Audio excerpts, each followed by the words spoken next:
What up, everybody? What is good? Welcome to the Damn Dude Podcast. Damn, dude. Damn, dude.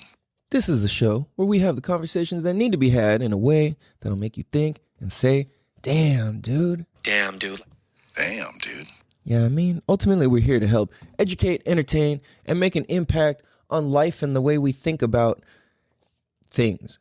Basically, we're here to help provide, open up, and fucking make it like a normal thing that share different contexts of life and different perspectives, because we believe that, well, I should say, I say we as in like me, the show, the people who listen to this shit, like we believe that like it's good to learn different things from other people because it makes life easier when you have more understandings to be able to understand. You dig? Damn, dude. This is season 2, episode 35. I am your host, California Cal. California Cal. I have to say, I'm not one of those Californians. I understand that shit means what it means, and you can't just fucking change things that are absolutes because you feel like it. You know what I'm saying? So, anyways, yo, first things first. For reals, rest in peace to my old Kung Fu teacher, Mr. Mique. Mr. Mique was a Mira Mesa legend. He is an absolute Mira Mesa OG. He was like the fucking karate teacher. You know what I'm saying? It was like Mr. Mique was the shit, man. He was you know what? Mr. Mique was our Mr. Miyagi. Like, no joke. Like, I don't want to say they look similar, but they had almost, you know what I'm saying? Like, at a quick glance.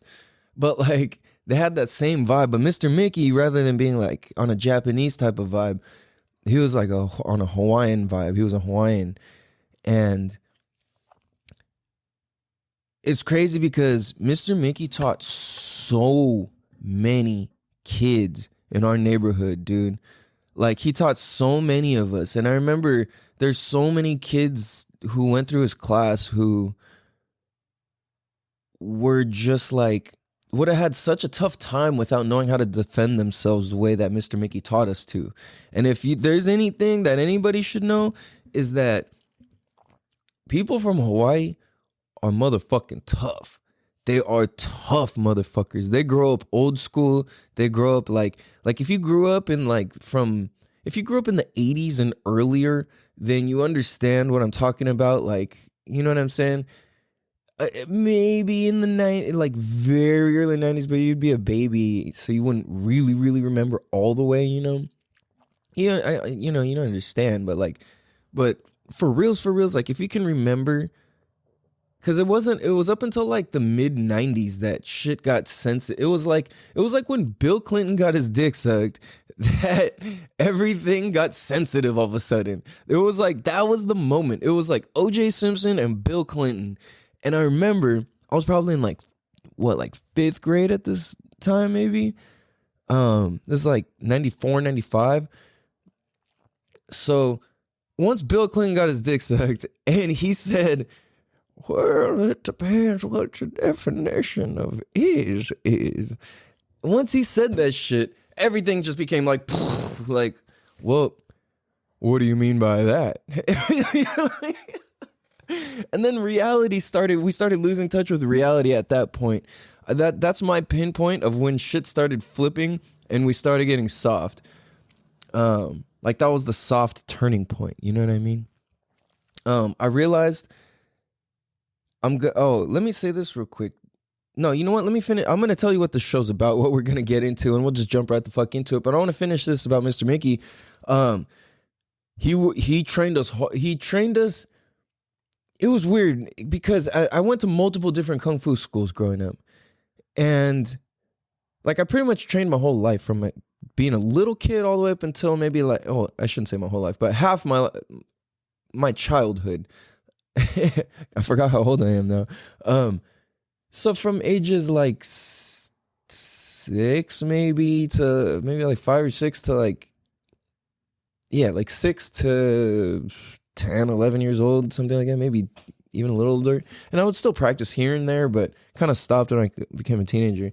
But anyway, my point is, Mr. Mickey, he taught out of his garage. So it was like you go to his house and it's like his real house. His family's there, like his daughter's there. You know, it's fucking cool. And the cool thing I remember is they had a kumquat tree. And for those of you that don't know what a kumquat is, it's like it's a real word. It's not some sexual thing or something. I'm trying to like fool you into like searching at work or some weird shit. It's a fruit. It's like this little like mini. It's like a mini tangerine thing.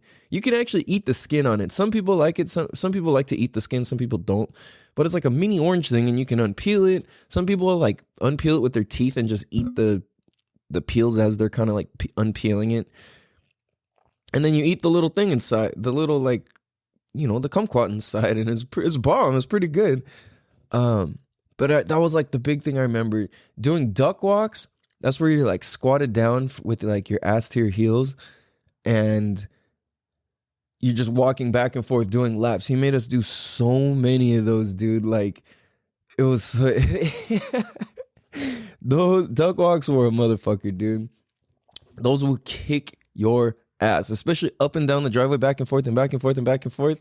Fuck, I remember there was a point, because I was really, really, really well conditioned as a kid. In my kung fu class prior to going to Mr. Mickey's is where I would do like, literally like, we would do 1,000 push-ups. I'm not bullshitting. We'd do like 500 regular handed push-ups, 200 or 300 knuckle push-ups, and then 100 or 200 fingertip push-ups, and then maybe back to, well, depending at the training point. But there was a point where I would switch to diamond push-ups after that, and I would try and do 100 of those. And, you know, my legs were in shape. I could squat like a motherfucker. Me and my homeboy John, rest in peace, John William O'Day. Love you, dude. Rest in peace. Me and him, we graduated from the kids class to the adults class. So we were kids. We graduated out of the kid class into the adult class. We didn't even know it was possible. But we trained with the adults, so we were like, they pushed us hard, you know what I mean? So when I was doing these duck walks, I'm like, yeah, I got this. And then Mr. Mickey he's like, all right, then, like, rather than going parallel on the driveway, made me start going up and down, because there was a certain moment where it got too easy for me. And he's like, no, they're never too easy. Like, what the fuck? So it was funny, dude. Mr. Mickey is a character, dude. Like, he was so serious, but he's not. Like, very, very like, he's also got the vibes of, fuck, I can't remember his name. But the uncle or grandpa, I think it's grandpa. The grandpa from the movie Three Ninjas. You know, the movie with it's like the three little white kids, but they somehow have this Japanese uncle, and he's like the guy with the one eye. It's like, oh, like Mr. Mickey was like a cross between like half him and half Mr. Miyagi sort of dude. And he's just a badass motherfucker. And I remember he would, like, he did so good because it for the community, because he would make us pay attention to different things about ourselves. Like, if you didn't show up with your fingernails clean and cut, your ass was in trouble, dude. And you were doing duck walks on the driveway, like to the point where you hated everything and everybody. And you're like, man, fuck this. But then at the end of the day, you can only blame yourself because you know the rules. It was made clear when you showed up. You know what I'm saying? Like, yo, if your fingernails aren't on point, you're out of here. You're not scratching people. We don't want your dirty shit. You know what I'm saying? It's like, nah, like, because we're sparring in here. We're doing all this sort of stuff. So, So I remember we went to this competition, and I got a first place trophy, dude. This fucking trophy was huge. And I was the only one in the class who got it. And I remember just being like, holy fuck, dude. I was so proud of myself, you know, and like everyone was like, damn, like that's so sick. Somebody else got a second, somebody else got a third, and then everybody else got they didn't have participation. Well, I guess they did have participation. I don't know if it was a trophy, but it was like they gave you a tiny ass paper. It was evident that there was rankings to it. It wasn't like the new, like, ooh, everybody's a winner. It was like, no, there was clear winners and then clearly people who like really tried. Is like, you know what I'm saying? So But there, you know what I'm saying? There was a difference. Like there needs to be that. But I fucking got this gigantic trophy, and I come back. He's like, dude, and he's telling me, he's like, good job, you know. And he's like, it's because you keep your fingernails clean and you can squat low. You know, like you can duck walk like a motherfucker, basically. I was just like, damn, dude. Damn, dude. Hell yeah, my fingernails are cut and they're clean right now. Dude, Mr. Mickey, you could fingernail check me right now. And I will pass your inspection, bro. Thank you. So, rest in peace to Mr. Mickey. Everybody who knew you, loved you. Your funeral service was beautiful. All the people there was so beautiful. The day, the setting. He was, for those of you who want to visit him, you can, if you knew him and you missed the services or you're just finding out about it or something like that. If you want to go visit him, he's buried at the Miramar military cemetery. So he got buried with military services and honors, and it was pretty cool. I didn't even know he was in the military, actually. Yeah. So it was crazy. The people that I saw there, I wasn't expecting to see any of the people I saw there. That was a trip, dude. There was people I hadn't seen in 20 years. Like, fuck, dude. People I haven't seen in 10 years. People I haven't seen in 3 years. It's crazy, dude. Saw my homie Herschel, Ethos One. I gotta catch an interview with you, homie. It's been too long. This motherfucker is making noise all around San Diego with his art. You guys have seen his art somewhere. If not online, you've seen it in person. He's good fucking people, dude. I need to make this happen. Anyways, this show, the rest, there's a lot I was gonna get into on this. So anyways, I just want to say rest in peace, Mr. Mickey. If you guys go, you can go search him and find where he will be buried at. I don't know the exact location yet myself, but they said there's a little screen apparently, and you can go and type in the last name, and then it'll pull up the plot and the number and all that. So his last name is spelled Mique, George Mickey. Yeah, man. So rest in peace, Mr. Mickey. You helped a lot of people. Thank you for who you were. Yeah, man. Your service was beautiful. It was cool. So moving forwards, I was thinking about like having different. Oh, hold on, time out. Did you guys do your music homework last week? The Afro Man song, Play Me Some Music. Yo, you guys got to go vibe to that shit. I got you guys. Hold on. We're going to get into this in a little bit. I'm going to get you guys a new song, but I would rather put it in a different order than I was planning on in the first place. So I got a question, which is, you ever think about your own personal threshold of pain? And I don't necessarily mean, wow, actually, yeah. I was going to say I didn't necessarily mean physical pain, but physical pain 100% is connected how we relate to it mentally. So what's phenomenal to me is that you can outthink physical pain. You can put your brain in a different place and you can do different tricks and different things that make it better. So for example, when I first met my son Nate, he was like 9 at the time. He mostly grown up with his mom, you know. And we were all hiking one time, and he fell and he scraped his knee and he started crying, and he was like looking for the attention right away because he was used to when he would fall, he's the baby, like, oh, like people would rush up, are you okay? It's okay. So he did that. I was like, stop. I was like, just let this be. I was like, yo. Why are you crying right now? He's like, 'cause it hurts. I'm like, okay, well, what does it mean that it hurts? I don't know. And so, but basically we dissected the whole thing, and he was just like, I thought that's just how I'm supposed to act when I'm hurt. He was like, he's like, I would put the pain and the idea of, oh, this is how, I've always reacted since I was a freaking baby. Like, so what, you know what I mean? Like, that's just how I, know to respond. It's like the same way you do anything else. It's like, to throw your trash in the trash can. Like, that's just something you learn. That's the way you respond with old things that are used up, and you dispose of it, right? So I started thinking about, because so what we did was we kind of just thought through, and his knee was bleeding, and it wasn't bad, but it was, it was kind of gnarly. But I was like, yo, it's all good. Like, look, just talk to me. Don't think about it. Don't look at it. Just think about what it feels like. I'm like, describe to me what the pain of it feels like. And it's like, well, it's like, I'm like, without looking at it, without the fear of it, without anything extra, just what do you feel like? What does your knee feel like? It's like, huh. And that was another thing, is like, he kind of, and this is what blew my mind. Like, he's so smart and in tune, is because he's just like, whoa, like, I didn't realize my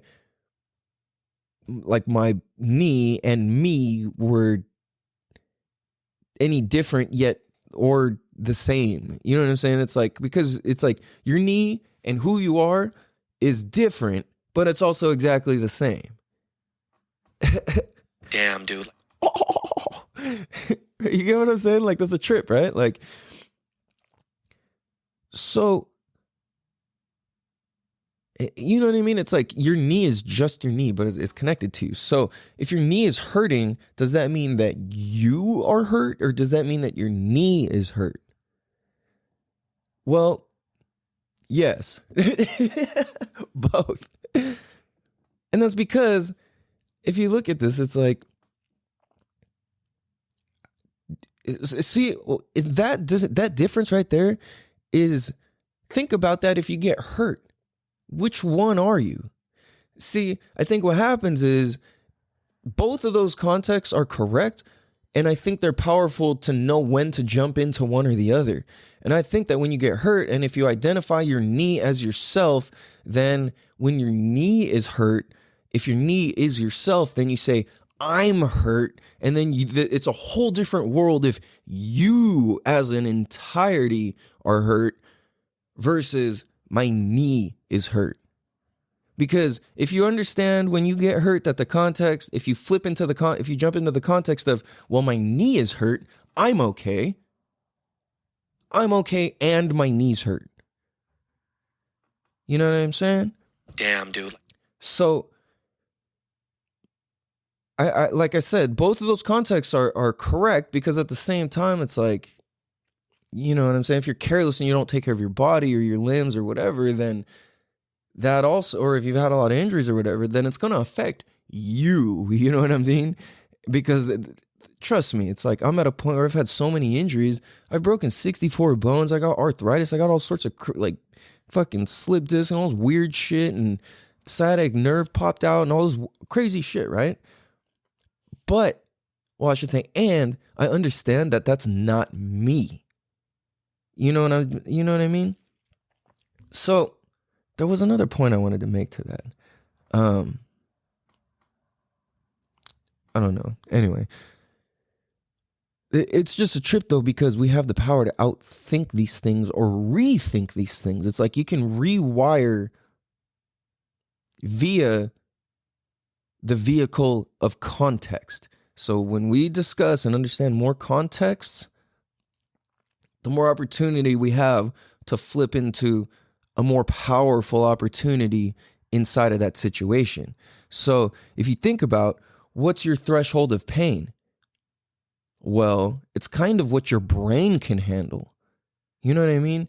Because if you think about this emotionally too, it's like, what is your threshold of pain emotionally? What can you handle emotionally? How much shit can somebody say about you till you break and you lose yourself and who you are?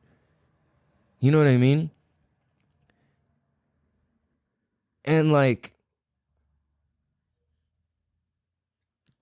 it's interesting that people have different thresholds of pain, because we're all human beings, right? And, well, I mean, I can hear all the like construction worker type jokes or factory jokes.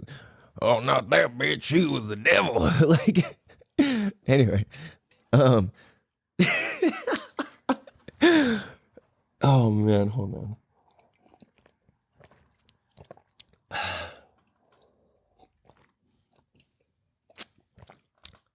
Excuse me, I'm just being all gross on the microphone. That was me just sucking on the microphone real quick.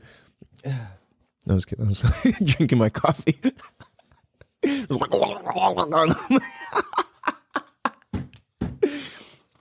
anyway,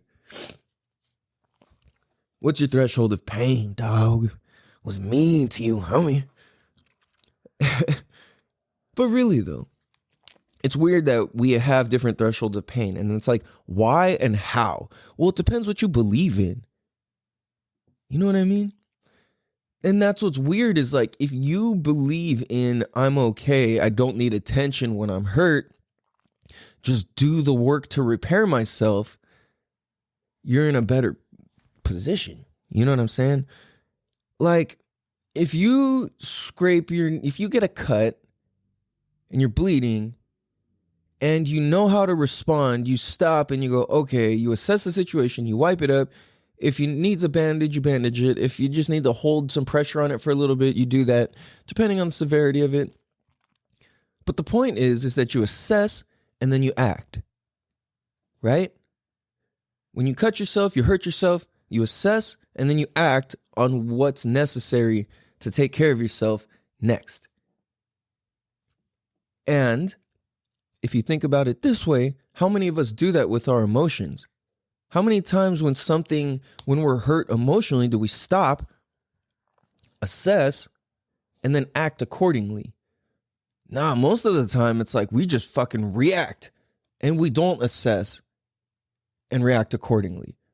You know what I'm saying? Or act accordingly. We just react. And it's like the difference between acting accordingly and reacting is a big difference. You know what I mean? You can look at that in many ways and take that many different directions, and it's like it's going to be that way no matter which way you take it. So it's a trip that it's like we can apply different rewiring to the brain or different levels of intelligence of pain or different understandings of it in many different ways. And for me, physical injuries is what forced me into the mental injuries, or it forced me to stay there because I couldn't keep doing things physically to escape it. You know what I mean? It's like once I'm all broken, I got broken bones, it's like I'm not riding my motorcycle for a while. You know what I mean? I'm not riding a skateboard for a while. I'm not doing a lot of the things that I like to do. So it's forcing me to stay put and and think about shit that I really don't want to sit there and think about. But it's like the injury forced me to slow down in order to stop and think about shit that I keep avoiding, and I keep being too go, or I keep, you know what I'm saying? I keep being too on the move or up to the next thing to ever stop and like figure it out and feel it and sit with it and actually do the work to assess and heal it. You know what I'm saying? So that's what I think about is like, well, with my own personal threshold of pain, I have to understand to just bring those two contexts to awareness and come from one or the other. You know what I mean? It's like, am I the pain, or is my knee hurt? Or did that breakup hurt? Or did this argument hurt? Or, you know what I'm saying? What was it about the breakup that hurt? What was it about the argument that hurt? What was it about the disagreement that hurt so much? You know what I'm saying? And it's like when we start looking at what it is, then all of a sudden it no longer, that pain, whatever, no longer has to identify with us anymore. And that in turn equals more mental clarity, which in turn equals more mental freedom. And it's like, I think we all want and can use more mental freedom. And I think that's the dopest shit. That's fucking basically what the show's about. You know what I'm saying? So we're going to take a quick break. We'll be right back after these quick messages. We'll be right back. Damn, dude. Damn, dude.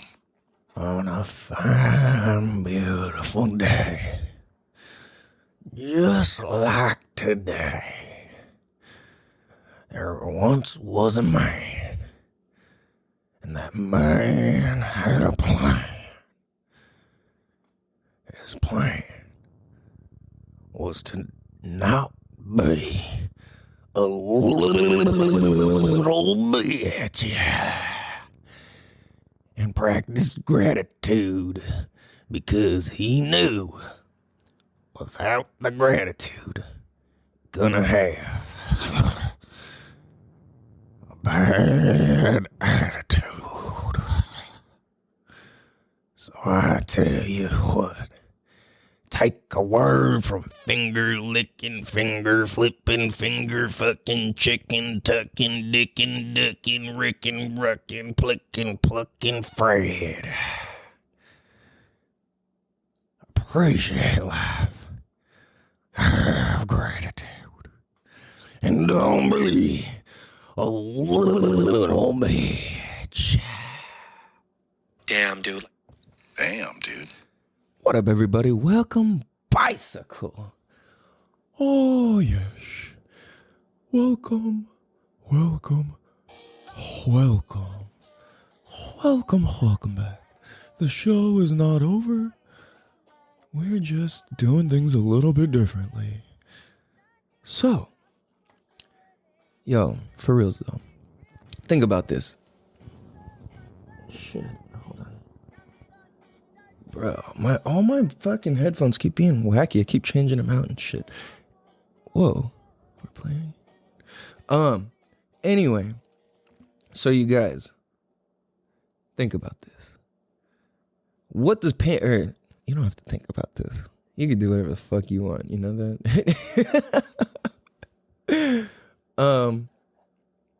I will say, I had the question. What does pain mean to you?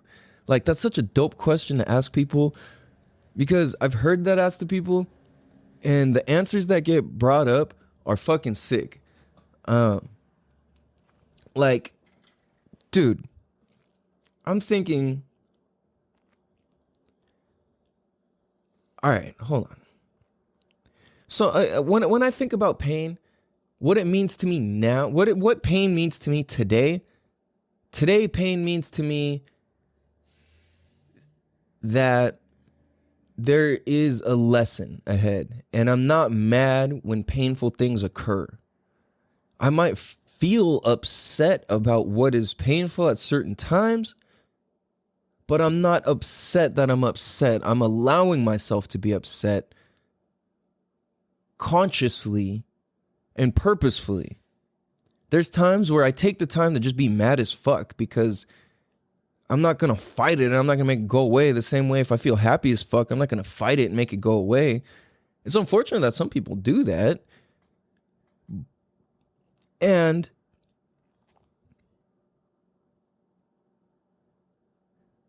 like, what we do with our pain and how we treat ourselves and how we treat life is important. It's very important, because that determines and dictates whether you get in trouble or you do shit that you regret, or you did something you didn't want to do, or said something you didn't want to say, and so on, right? So I think about it, it's like what do you do with it? Where do you file your pain? Like, where do you place it? I think what ends up happening is a lot of people will internalize fear. Well, they'll internalize pain, and then the pain turns into fear of receiving the pain again, but the pain is actually still living alive presently, but you're putting it as if that pain happened in the past, and then you're scared because you don't want it to happen again in the future. So it's like that old pain is still alive because you've converted that old pain to fear now, and fear, if you're not using it, it's just staying and it's blocking everything that's real. Because, damn, they're taking the trash out outside, if you guys can hear that. But here's the thing: is like if you can convert. Like this is what I observe. Like I've said before, I'm just some regular motherfucker. I don't know shit except what the fuck I see and think about. And I do believe that we all see and think unique shit if you allow yourself to and tap into it.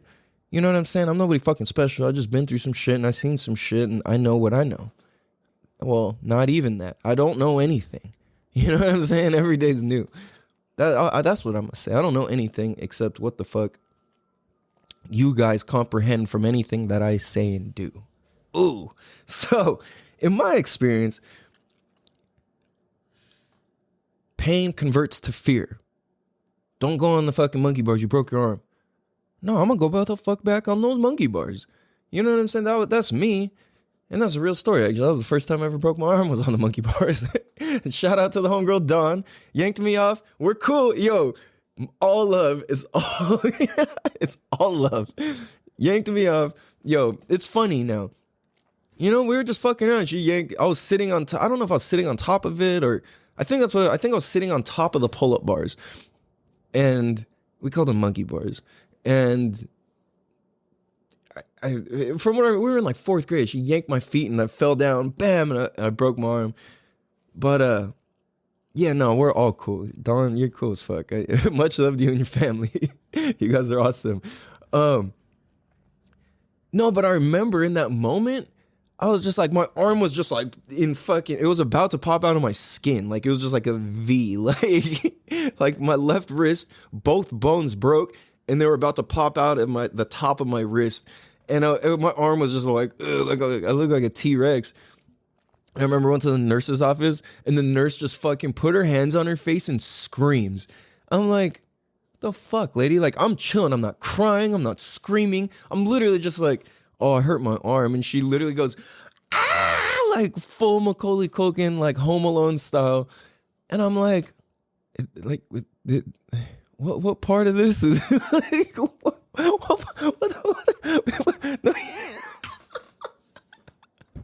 like, yo, this is what you're teaching me at school? Like, you're the nurse. I'm the kid. Like, I'm the fourth grade little boy with my bones about to pop out of my arm, and you're screaming, and I'm like, hey, I'm cool. Come on, yo, like, that's irresponsible. But if you think about it, what does pain mean to you? Well, whatever the fuck that lady saw when she looked at my arm, to her, that was some terrifying shit. I didn't make it mean that.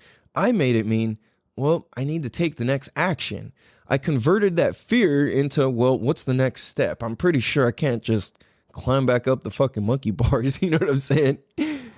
So in my whole little hypothesis I was just talking about is, I think that the proper thing to do is when pain occurs and it converts to fear, which it's just going to, and it does.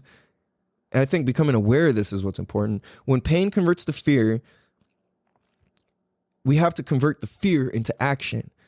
But here's the thing is like, if you convert the pain, when the pain converts to fear, it's very easy to take non-action at that point because you're scared of the pain again, or even possible pain or whatever. You know what I mean? It's like, it's weird. It's like you just start thinking of all these strange things that don't really make that much sense. That's why when you talk to like a mentor or a coach or somebody or a friend or whoever is just good at like talking or listening, you know, they're like, oh, well, bro, like you just said this, this, and this. And you're like, oh shit, you're right. You know, it's like without somebody summing that up, it's sometimes hard to have it come like full circle. You know what I mean? So what I think about it's like, well, you know, what does your pain mean to you? And I think a lot of people just don't even get past like, oh, scraping my knee, breaking my arm, whatever, like shit like that. It's like, no, that's not even real pain, dude. Like real pain is like not being able to see your kids. Real pain is like, you know, when people die. Like real pain is, yeah, real pain is fucking breaking your fucking neck and all that shit. But it's like the emotional stuff that all comes with it, like getting cheated on, like, you know what I'm saying? Like all sort, like whatever the fuck, breaking up, you know, different shit. And that's like,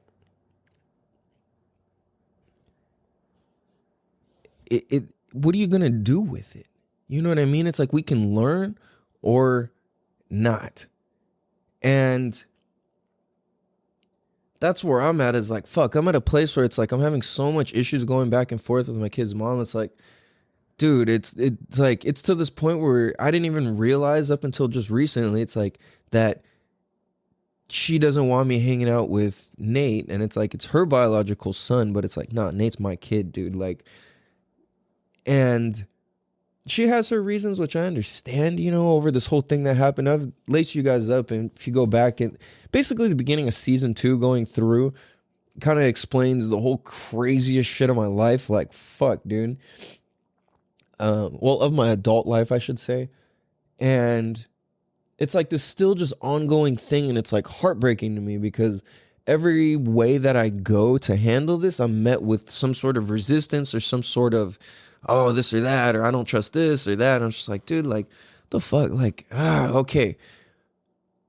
So I just do what I do to remember, okay, all this pain, what am I going to do with it? I can convert it into fear of what if, and just start reacting to my what if feelings and scenarios and all that. So what happens is, like, if people have unhealed trauma that's misunderstood or unhealed, then it's going to keep recirculating and jumping into different scenarios, and that's going to cause different problems with different communications because we're lacking different contexts.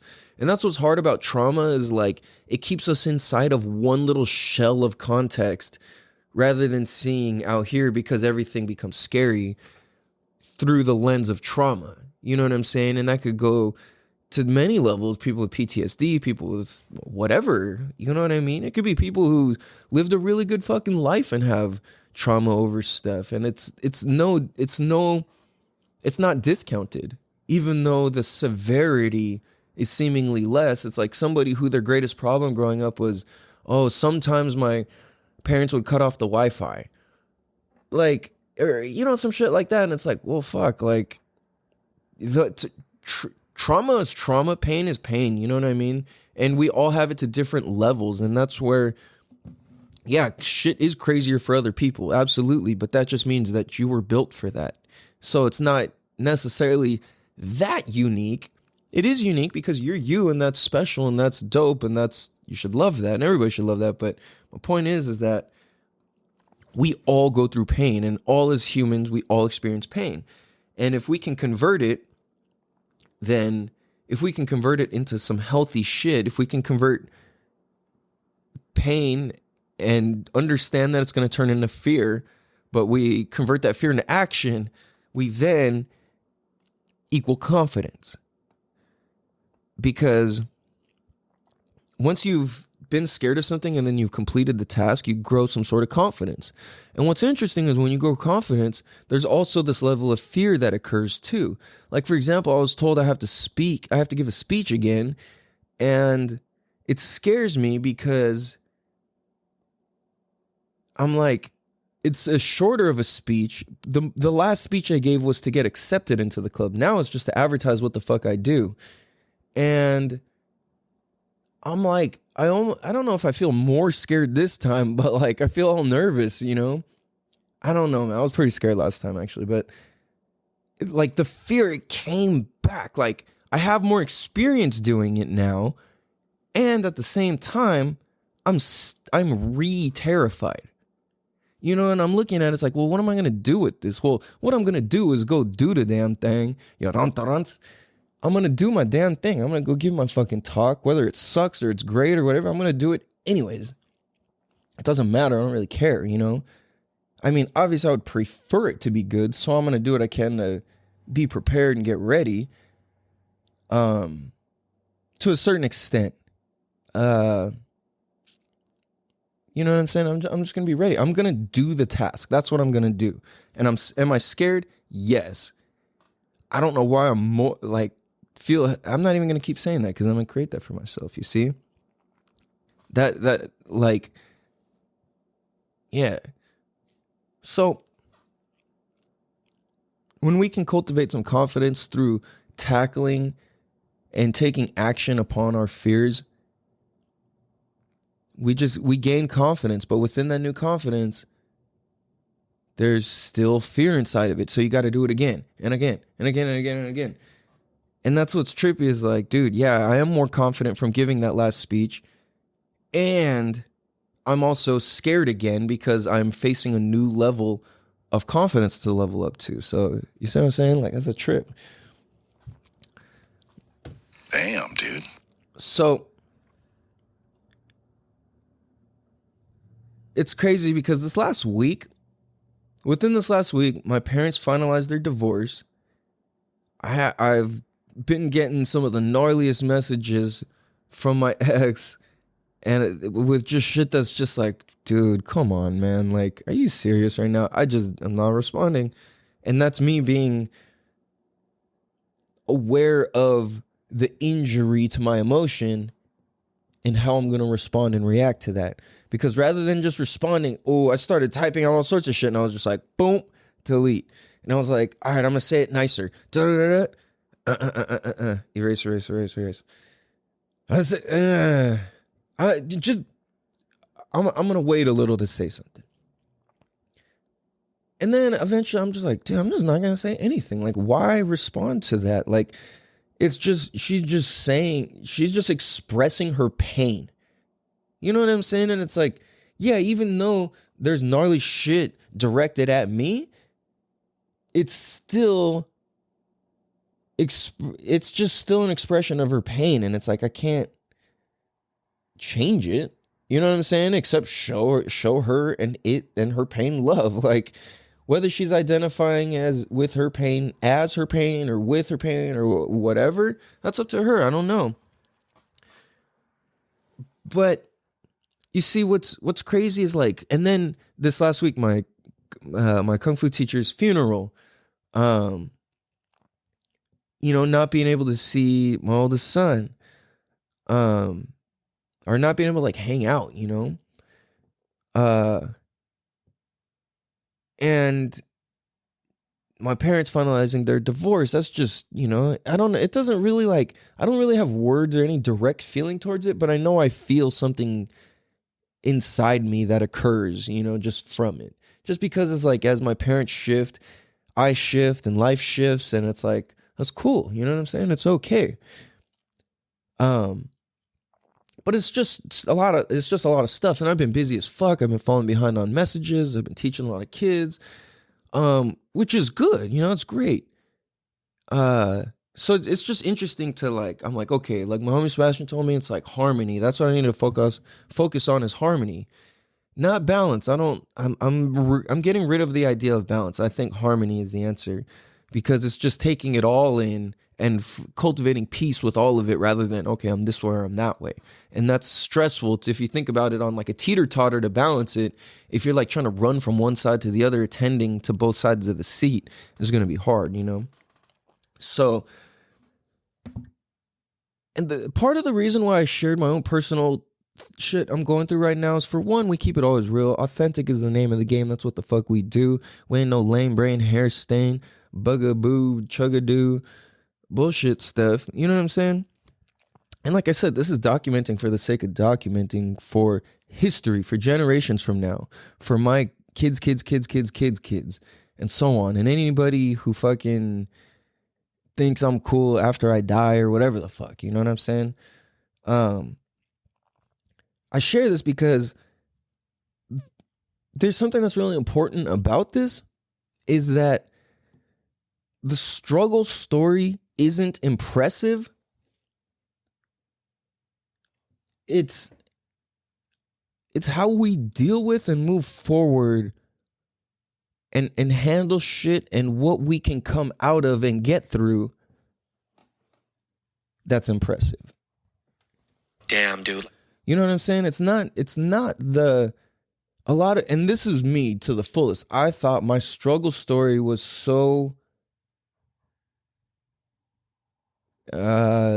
deep, compelling, meaningful, who I am, that I would think that just me standing here as I am spoke enough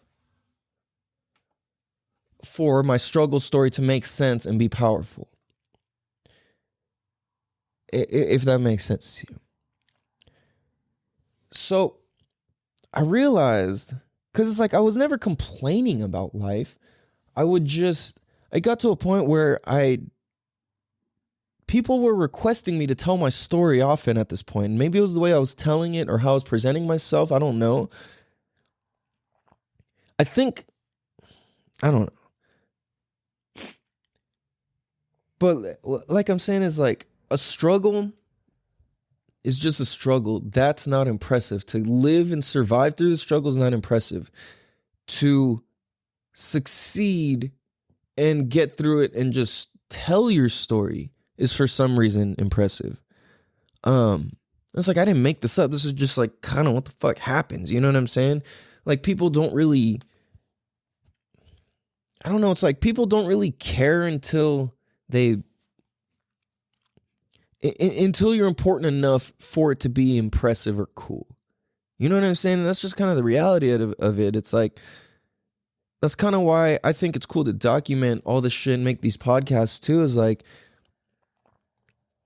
it's documenting life. You know what I'm saying? It's like, dude, I get to go back and see my struggles. It's like, this year has been one of the hardest years of my adult life ever. 2022, you know what I'm saying? Like 2022, what'd it do? Why is this shit so fucking crazy? At the same time, it's beautiful. I'm blessed. I'm so grateful for it. It's just been fucking wild, dude. The tests, the fucking trials, tribulations, all that funny, those words, you know, like it's like, well, why is life testing my threshold of pain? I've gone through some gnarly shit in life. And at the same time, I got this shit. I'm mentally strong as fuck. I can do this shit. And I realize oftentimes I lose focus of that. And I jump into my bitch voice and I jump into bad habits and I jump into indulgence and shit like that. And it's like, that's where I get off track. So it's important that, you know what I'm saying? It's like, fuck, if I can share how I struggle, if I can share the shit I go through, and if what I'm going through is worse than what you're going through, it's not.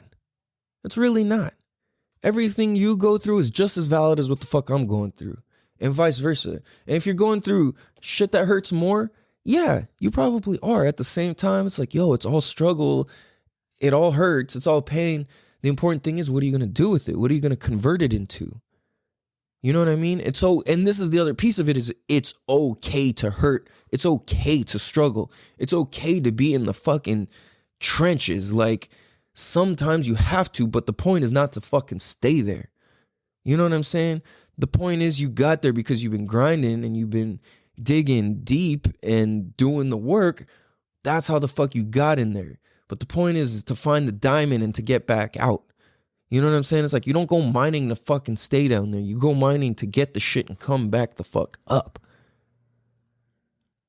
And to me, that's how I see pain. That's how I see injuries. That's how I see emotional damage. That's how I see pain in general. You know what I'm saying? So to me, it's like pain is a teacher. It always slows us down to look at something else. If it's emotional, the way I break this down is like, if it's continuous emotional pain that continues to keep happening, then there's something I need to physically change about my life. And it's usually my eating or my exercise. That if I keep incorporating a lot of emotional pain and shit that's hard to work with mentally, I need to change my eating and my exercise. If it's the other way, if it's like I keep hurting myself, I need to go back in and analyze the emotions of things and what the fuck I'm feeling or avoiding or whatever the fuck, or dealing with or struggling or stressing about, so I can free myself from that. So I can stop, assess the pain, analyze, and then act. And I think that just makes so much fucking sense. Like, why would you not? You know what I mean? So one of my favorite quotes of all times that I think sums this up, and I do my absolute fucking best to live by this, is this sums up gratitude for me. and why I choose to go towards gratitude. I found this quote before I found gratitude, actually. And I used to just repeat this quote. I had it on my Facebook thing and all that shit. But it said, a man worthwhile is a man with a smile when everything falls apart. Damn, dude. Again, a man worthwhile is a man with a smile when everything falls apart. Damn, dude. S.N. Geonka. He's my meditation teacher. He's a motherfucking genius. He is an absolute beautiful human. Rest in peace, S.N. Geonka. Thank you for that message, because that is fucking incredible. I'm going to take a quick break. We'll be right back. Damn, dude. Damn, dude. Oh, yes, hello. This is Joey Chen from Channel 65, Chopper News. Welcome back. Make sure you remember, don't be a retro bitch. Practice gratitude. Damn, dude. What up, everybody? Welcome, Bicycle. Again, this is season 2, episode 30, motherfucking 5. This is the Damn Dude podcast. Again, I'm your host, California Cal. I'm not one of those Californians. I just gotta say that because we talked about a lot of shit, and there's something that's beautiful about it, is that life always comes full fucking circle. Always. And that's why pain is okay, and it's okay to convert that shit into fear as long as you convert that shit into action. Yeah, dig. So, work through your struggle story, find that, and once you're doing good, it'll be evident amongst your peers. You know what I mean? People will make assumptions and assume this and do that and all this stuff. That's fine. But just know, just keep going. You know what I'm saying? A man worthwhile is a man with a smile when everything falls apart. That means you're grateful for what you have. And everything that fell apart, I'm grateful to have even had it to be able to fall apart. You know what I mean? Because life is truly, truly, truly too short. Think about how fast some days go by. You know what I mean? Like, fuck, dude. Think about, like, remember what it was like when you were 10 years old. You know, if you're young and that wasn't that long ago, just think about that. That was still a long time ago for you. Like, anybody, you know what I mean? It's like the past 2 years have been fucking insane. Prior to that, like, people thought they were having a tough time. You know what I mean? And it's like, this is why it's so important to just slow the fuck down. Appreciate. Have gratitude for all of our stuff, our things, all of our blessings.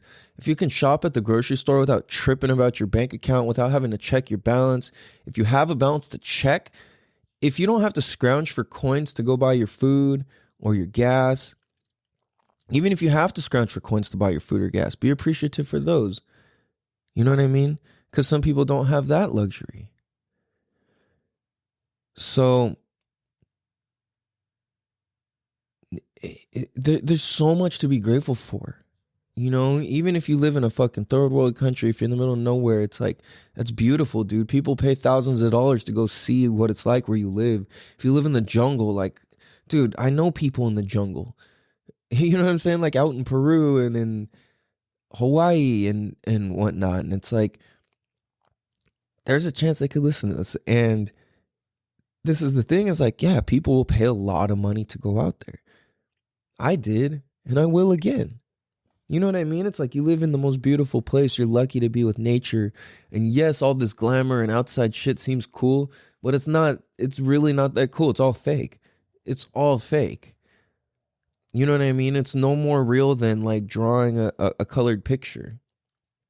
Like, yeah, that picture's real, but that's all it is. It's not any more real than that, you know? And that's what a lot of this glamour and glitz and internet shit has done to us. It makes us think all this shit is real, but it's like, nah.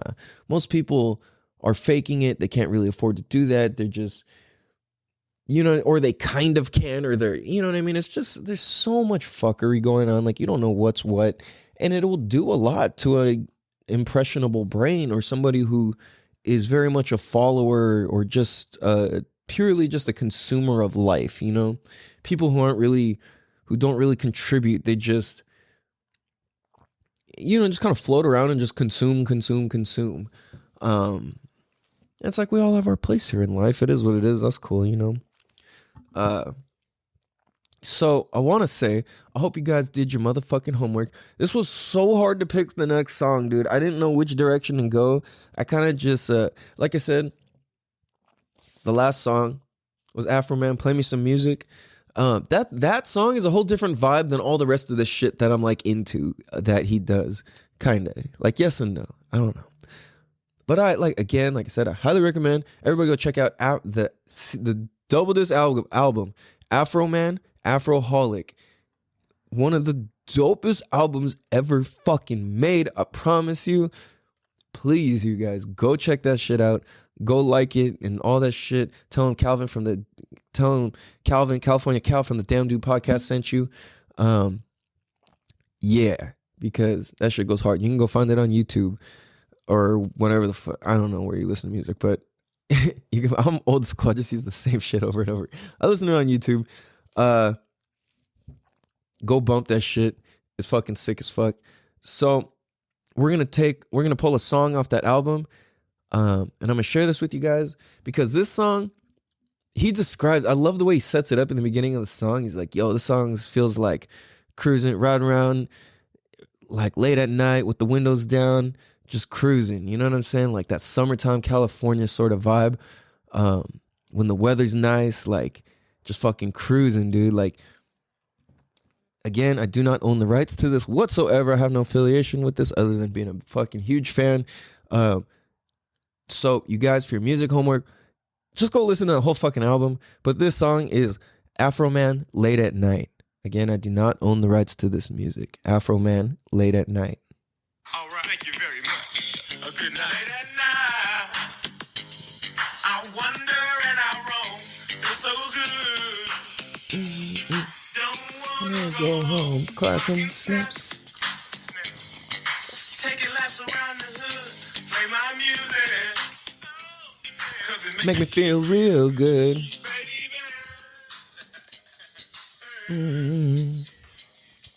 Oh yeah, sound good to me.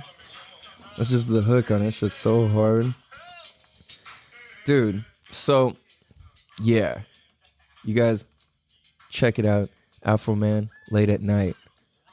Up the window, roll down the window, hit your face, bump my bass. Homeboys chill. In the middle of the street. In the middle of the street. Yo, that shit goes so hard. It's so dope. It's that like smoking, chilling, cruising, grooving fucking vibe. You know what I'm saying? Oh, it's so dope, dude. Again, I do not own the rights to that. That's Afro Man, Late at Night from the album Afroholic. Everybody, you need to go check that out if you're a fan of hip hop, West Coast shit at all. I promise you got the wrong idea about Afro Man until you listen to that fucking album, dude. Telling you guys, it's really fucking hard to not like. He doesn't have any of like the weird like songs where he's like just joking about his dick or whatever. Like, there's some funny stuff in it, but there's some deep ass songs, and it's one of the realest albums you can listen to. I promise you that.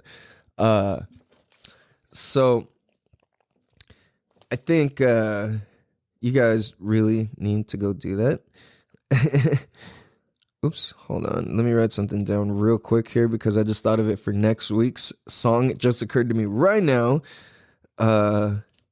Sorry. 1 second. Okay, I can't. Oh, I want to say it so bad, but I can't. I gotta hit you guys with it. It's too good. It's too good. Yeah, so we're gonna lace you guys up with that because it's too good not to fucking share, you know what I mean? Yo, I actually started recording early as fuck today. I cannot even believe I'm up this fucking early doing this because I gotta work extra early, so I kind of overcompensated, which is cool because maybe I'll have time to go for a run before work. That'll be pretty sick. My legs are so fucking sore. I don't know why, but yeah. So you guys, I want to say rest in peace to Mr. Mickey. I want to say peace and love to my family. And my Damn Dude podcast family, I love you guys. I appreciate you guys. I realize I haven't even put out any merch, and I'm pretty much failing as a podcast dude to do that. So I need to do that, man. I'm sleeping, slacking, clicking, and clacking.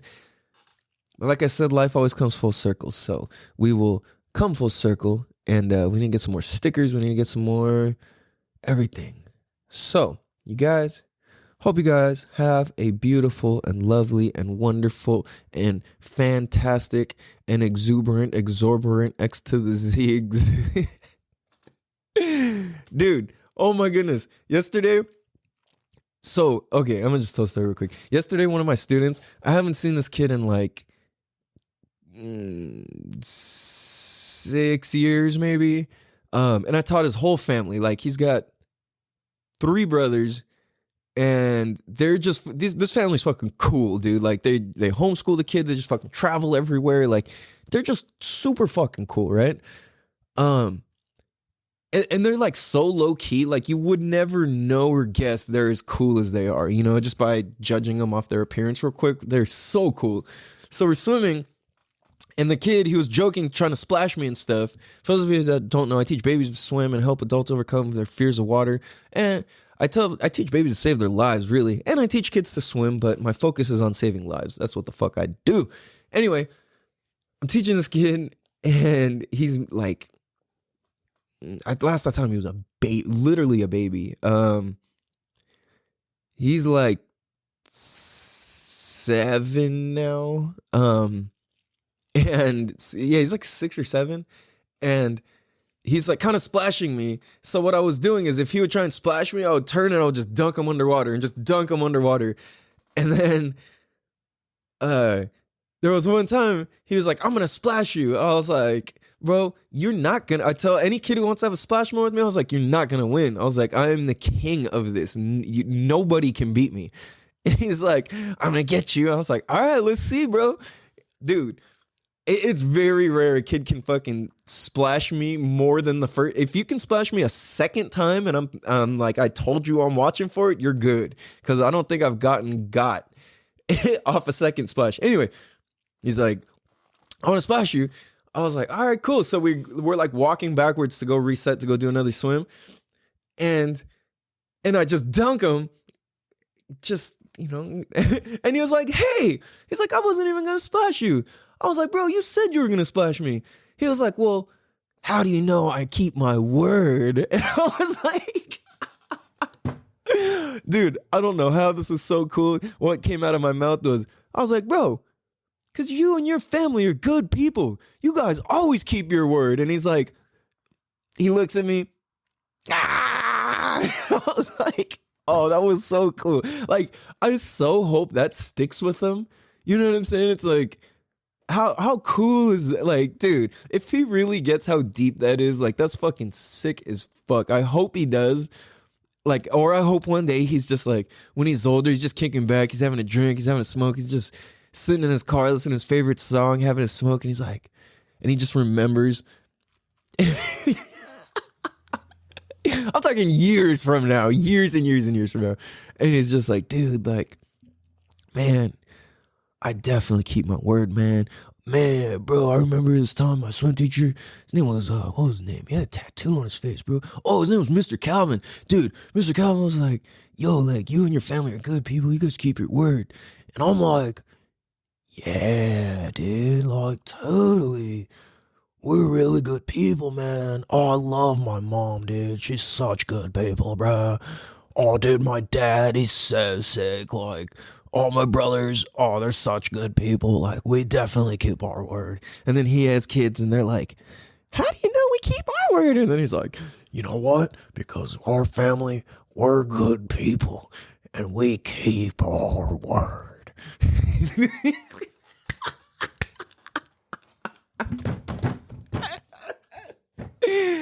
Ooh.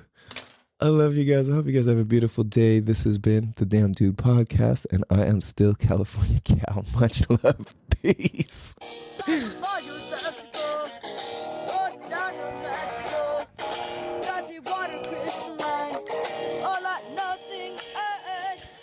Don't think I forgot to tell you to tell a friend, to tell your uncle, to tell your cousin, to tell your brother, to tell your mama, to tell your daddy, to tell your brother, to tell your sisters, best friends, cousins, uncles, daddies, relatives. Best Friends Association's VFW Club. I hope you guys have a beautiful day. Much love. Peace. Damn, dude. Damn.